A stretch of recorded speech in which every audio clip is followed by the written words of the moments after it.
Hi, friends, I'm Scot Giles, and welcome to PowerTalk, my podcast here on Facebook Live and YouTube. I cover topics related to hypno-coaching, spirituality, and the hypnotic arts and sciences generally. If you'd like to know more about my professional work, and I hope you do, if you'd like to check out my free e-newsletter, Powerlines, I'll tag my website at the end of this video and you can learn more about me or sign up there. Today I want to talk about something called complex post-traumatic stress disorder. The topic was suggested by a participant in my weekly mastermind group who recommended a specific book. Now, the person who made the recommendation is a respected, skilled helping professional, and the book he recommended was titled What My Bones Know by Stephanie Fu. Ms. Fu is a terrific writer and a radio producer. The book is powerful, and here let me give a clear trigger warning. The book is a detailed account of horrible childhood abuse suffered by the writer, as well as neglect, which she suffered as well. It documents her attempts to come to terms with the neglect and abuse over the arc of her lifetime. If you are feeling emotional fatigue or emotional fragility, this is probably not the book for you until you feel stronger. I come from a problematic background myself, and I needed to pause a couple of times while reading this book to gather my emotional reactions and keep a scholarly frame of mind. It's powerful stuff, but be sure you're up for handling it. Now, post-traumatic stress disorder is a mental health disorder that develops when someone has experiences related to a terrifying event in which there was serious physical harm or the threat of such harm.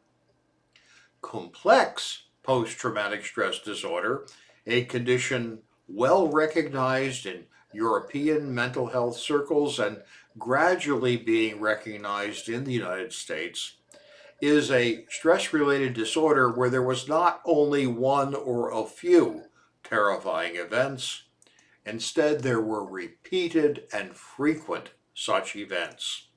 A child who was repeatedly abused by an adult would be an example. This is why the outcomes for people who are traumatized by some natural event, a flood, an earthquake, a tidal wave, are so very different in therapy from the outcomes of people who were repeatedly abused over a period of time. They're really different circumstances. Ms. Fu discusses the concept of resilience, which is a concept that's also very important to me, but she critiques it. In fact, she criticizes a lot of the rhetorical phrases used in mental health care in a way that I think is revealing and helpful. When a therapist says a client with a traumatic upbringing is resilient, what they mean is that they're doing well. So saying, well, we need to work on your resilience is just a way of saying that you're not recovering yet. It actually conveys little information unless you define it carefully and spell out what you mean, which most practitioners do not do.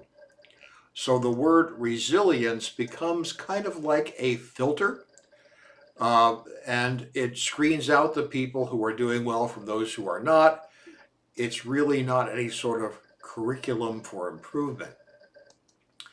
Now, there is a saying among health professionals that nerve cells that fire together wire together. That means if you spent most of your childhood dodging abuse, most of the responses you develop to everything will trigger feelings and memories of abuse because there wasn't much else going on. Therefore, people with complex PTSD have trouble functioning in the world because just about everything triggers them in some way. Now, a lot of the behavior done by people with post-traumatic stress disorder, PTSD in general, and more with people who have complex PTSD, are really attempts to get safe. Emotional outbursts, lashing out in anger, depression are actually not very good attempts, as Ms. Fu calls them, to create a place of safety for the person experiencing them. If I yell at you and you go away, at least then you can't hurt me. If I threaten you, and hey, as an aside, when I was a kid, I routinely carried a fighting knife and later a revolver. If I do that, I do it because I know if you're scared of me, you'll probably leave me alone. Especially if you think there's a non-trivial chance that I am willing to hurt you. In her book, Ms. Fu summarizes concisely and well a number of other textbooks and written accounts about trauma. In fact, one of the best reasons, I think, to read this book is that it forms an overview of the current literature on dealing with complicated traumatic upbringings. An observation I found really helpful was her note that healing from PTSD isn't truly possible while you are still in danger.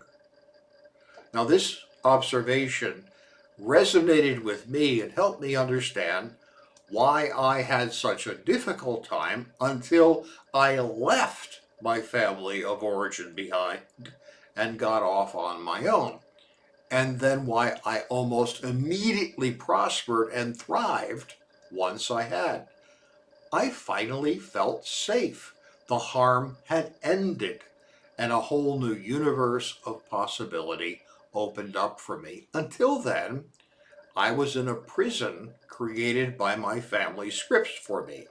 That I was a failure, I lacked promise, I was destined to be a janitor at the bakery where a lot of the family members worked.